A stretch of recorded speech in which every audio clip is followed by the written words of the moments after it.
हमारे अंदर का रिस्क, ये जो नेता है ये रिस्की नहीं है। रिस्की क्यों नहीं है? आपको भी मालूम है इतना पैसा कमा लिया है, इतना ही लोग पैसा कमा लिया है। अब पता नहीं आपके इधर के नेताओं की हाल नहीं जानते हैं, उधर तो हम मालूम है, हमको घर वाली अलग है, बाहर वाली अलग है, पूरा ऐसे चल रहा है। तो जिंदगी से इसके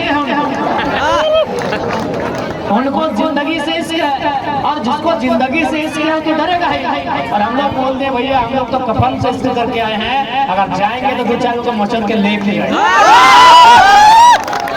खुला बोले। हमारा देखिएगा एक धरना था, बगल में 12 थाना की पुलिस थी, स्पेशल हमारे लिए आई थी। जरा मार्को जा रहा है, थोड़ा देखिए। 12 थाना की पुलिस थी, डीएसपी साहब बगल में खड़े थे, ज्यादा नहीं, हार्डली हमसे 50 मीटर भी नहीं होगा, 30-35 मीटर की दूरी में खड़े थे। इंटरनेट में वीडियो होगा। हमने एक ही लाइन कहा था कि आदरणीय डीएसपी महोदय, आपकी नौकरी का, आपकी शिक्षा का सम्मान करते हैं, लेकिन याद रखिएगा आपकी पिस्तौल में 6 गोलियां हैं, हमारे पास 6000 भीड़। अगर 6000 भीड़ में अगर 6 आदमी तैयार हो जाएगा ना अपनी गोली खाने के लिए, तो 7वीं गोली के लिए आपको परमिशन लेना होगा।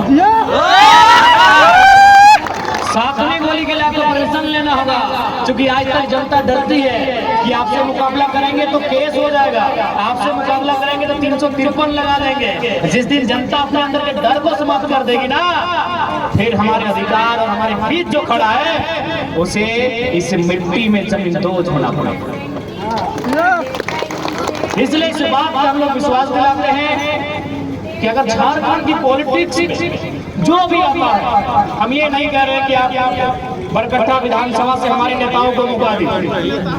संजय मेहता रहे, उदय मेहता रहे, महेंद्र प्रसाद जी रहे, रवि जी रहे, राजेश दत्ता रहे, जो भी रहे, आप जिनको भी मौका दीजिएगा एक बार परख लीजिएगा उसकी क्वालिटी। हमारे पास 81 विधायक हैं, हमारे पास 20 सांसद हैं, लेकिन सवाल है उनके अंदर क्या जिगर कर, क्यों नवम किसके खिलाफ बोलेंगे? आसान नहीं है। बीसीसीएल आज अगर कोलांचल को अगर आप जानते हैं, यहाँ घर से बैठ के धनबाद, तो जितना हत्या चोर उचक्कों ने नहीं किया है उतना बीसीसीएल जो भारत की बड़ी नामी कंपनी है उसके लोगों ने मिलकर हत्या किया। तो जिनको भी आप नेतृत्व चुनेंगे उनमें क्वालिटी होना चाहिए। आज उनको लड़ना होगा, आज उनको भिड़ना होगा, क्योंकि आसान नहीं है झारखंड को मुक्ति दिलाना। झारखंड अलग हुआ है, आज भी मुक्त नहीं हुआ है।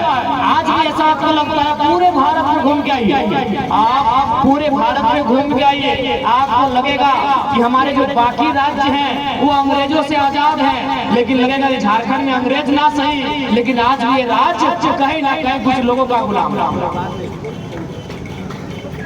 आप जहां भी जाके देख लीजिए, इस राज्य की ऐसी दशा है। पहले तो ये लोग कभी नहीं चाहते थे कि हम लोग पढ़े लिखे, ये लोग कभी नहीं चाहते थे। जिन लोगों ने झारखंड की सिस्टम में कब्जा किया था, ये लोग कभी नहीं चाहते थे हम लोग पढ़े लिखे। इसलिए आपकी जानकारी के लिए हम लोग बता देंगे, झारखंड में सबसे पहला यूनिवर्सिटी कब आया मालूम है? 1960। रांची यूनिवर्सिटी 1960 में आया। उसके बाद 32 साल लगे दूसरी यूनिवर्सिटी के लिए, विनोबा हजारीबाग के लिए 32 साल का गैप लगा। क्यों? नहीं, इसके लिए एक छोटा सा कारण बताते हैं। 2004 में हमारे अगर कोई भाई लोग हैं तो आपको याद होगा, उस समय प्राइमरी टीचर की वैकेंसी आई थी। जब झारखंड फर्स्ट टाइम अलग हुआ और जब फर्स्ट टाइम प्राइमरी टीचर की वैकेंसी आई थी, तो झारखंड में जो योग्यता मांगी गई थी ना, वो योग्यता क्या थी मालूम है? बीएड। अगर मैं गलत ना हूं तो अगर जो जानकार लोग हैं, हमारे पीछे भी बहुत सारे बुद्धिजीवी लोग बैठे हैं, उस समय झारखंड में योग्यता मांगी गई थी बीएड, जबकि आपको भी मालूम है प्राइमरी टीचर बनने के लिए आज भी योग्यता है डीएलएड। आज भी डीएलएड, इंटर प्लस डीएलएड। यदि आपको 5वां तक का मास्टर बनना है, यदि आप नर्सरी से 5वां क्लास के बच्चों को पढ़ाना चाहते हैं, तो आपको इंटर पास होना चाहिए और डीएलएड होना चाहिए। लेकिन झारखंड में मांगा गया था बीए प्लस बीएड। क्यों मांगा गया था? न झारखंड में उस समय यूनिवर्सिटीज नहीं थी, झारखंड में उस समय कॉलेज नहीं थे। जो भी डिग्रियां थी इनके पास थी, ये हमारे बड़े भाई यूपी बिहार वालों के पास एकदम आए, एंट्री किए और सारी नौकरी को 80% नौकरी को लूट लिए। तो ये तो सिस्टम हमेशा चलता आया।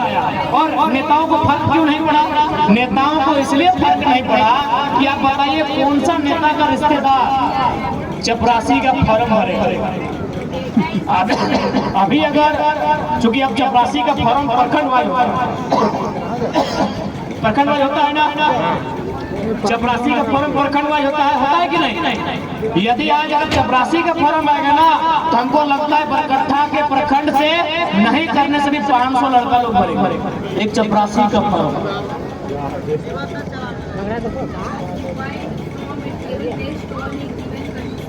एक चपरासी का फॉर्म 500 लड़का लोग भरेंगे। बताइए चाचा भतीजा का रिलेटिव में कोई है जो चपरासी का फॉर्म भरता है? अरे एगो ठेका दे देगा जीवन पार हो जाएगा। एगो ठेका, चचवा भतीजवा अगर एगो ठेका दे देगा उसका जीवन उद्धार होगा। गलत बोल रहे हैं बताइए।